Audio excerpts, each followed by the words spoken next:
Hello, everyone, and welcome back. You're listening to Daily C1 English Vocabulary. My name is Emma. And my name is Tom. In today's episode, we're reviewing the words from days 12 and 13 of our learning series. We'll talk about their meanings, share natural examples, and show how you can use them confidently in everyday English. Our first word is bias. It means an unfair preference or tendency to favor one thing, person, or group over another. For example, the newspaper showed a clear bias in favor of the current government by only reporting positive stories. There are different types of bias. For example, gender bias, when someone is treated differently because of their gender. Cultural bias, when people judge others based on their own culture or background. Let's also look at confirmation bias. For example, if a manager already believes a project will fail, they'll only notice and focus on the negative reports while ignoring all the positive progress data. Another very common one is affinity bias. A recruiter might unconsciously rate a candidate higher simply because they share a hobby, a university, or a similar background, even if another candidate is objectively more qualified. The word affinity means a natural connection or similarity between people or things. Affinity bias refers to the unconscious preference for people who are similar to ourselves. For example, those who share our background, interests, or experiences. Some people also have a bias toward familiar ideas and reject new ones without realizing it. Compared to preference or opinion, bias usually has a negative tone. It suggests unfair judgment rather than personal taste. It can be unconscious and influence your decisions even if you try to be fair. Our next noun is pinnacle. It means the highest or most successful point of something, like the top of a career, achievement, or experience. In the physical sense, a pinnacle is the high, pointed roof of a building or a sharp mountain peak. But the word is commonly used metaphorically to describe the very top or best point of something. For example, winning the award was the pinnacle of her career. For many athletes, competing in the Olympics is the pinnacle of success. Common collocations include the pinnacle of success, the pinnacle of someone's career, and reach the pinnacle. Compared to peak or top, pinnacle sounds a bit more formal and dramatic. It's used when something truly stands out as the very best moment. You'll hear it when talking about achievements, careers, or creativity. The album marked the pinnacle of the band's popularity. Let's move on to the verbs. The first one is convey.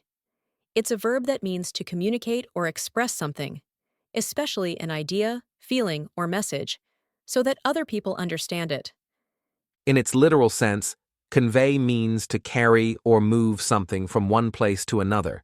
For example, pipes convey water to the whole building. But in most situations today, it's used more figuratively. For example, good leaders know how to convey their vision clearly. Another one, her tone of voice conveyed both confidence and respect. Typical collocations: convey a message, convey an idea, convey emotions, and convey meaning.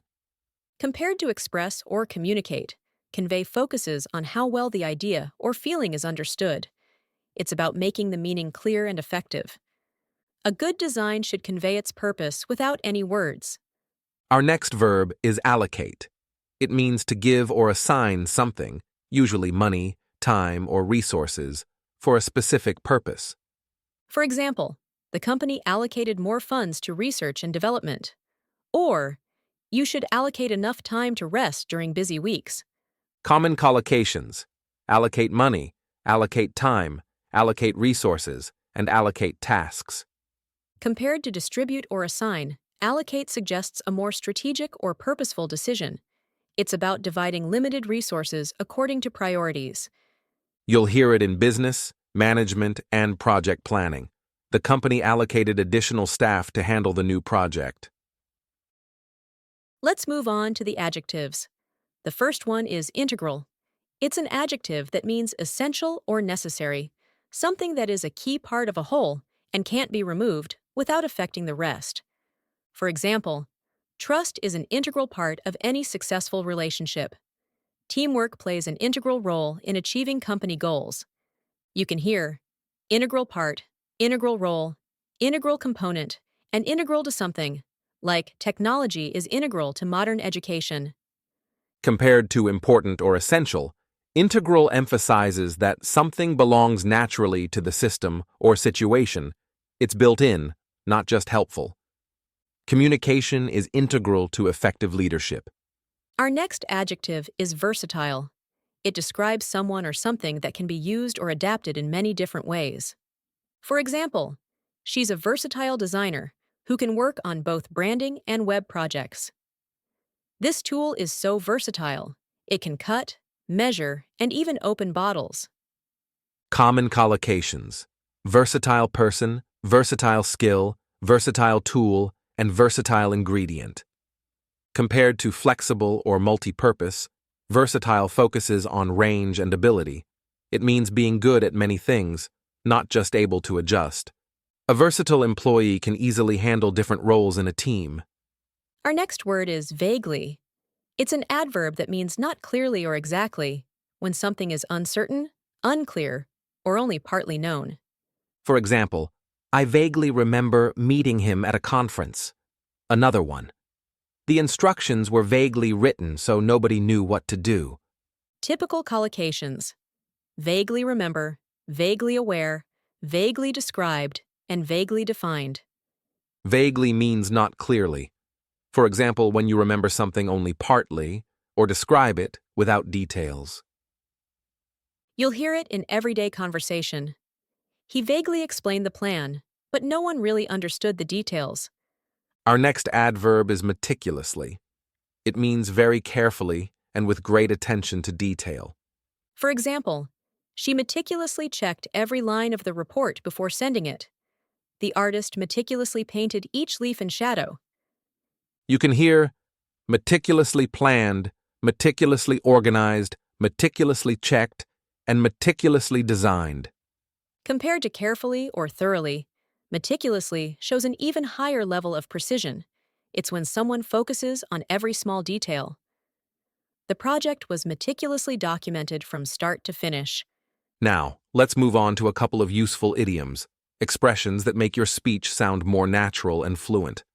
Our first one is back to the drawing board. It means starting over or going back to the planning stage after something didn't work out. For example, our first marketing campaign failed, so it's back to the drawing board. The app crashed during testing, and the developers had to go back to the drawing board. The idiom comes from the image of designers literally returning to their drawing boards to make a new plan after a failed attempt. It's used after projects, plans, or ideas that didn't succeed, when you need to rethink your approach. Similar expressions include start from scratch or try again from the beginning. Our next idiom is in the long run. It means after a long time or in the end, especially when talking about the overall results or long-term effects of something. For example, it's better to invest in quality equipment. It saves money in the long run. Or, regular exercise might feel hard now, but it really pays off in the long run. People say, good in the long run, better in the long run, cheaper in the long run. Compared to eventually or finally, in the long run focuses more on the long-term outcome, not just the order of events. Quick fixes rarely work in the long run. And that's a great thought to wrap up today's episode. Try to notice these words in real conversations, articles, or podcasts, and use them whenever you can. That's the best way to make them part of your active vocabulary. Remember, understanding is just the first step. Real progress comes when you start using what you've learned. Thanks for listening, and see you in the next episode.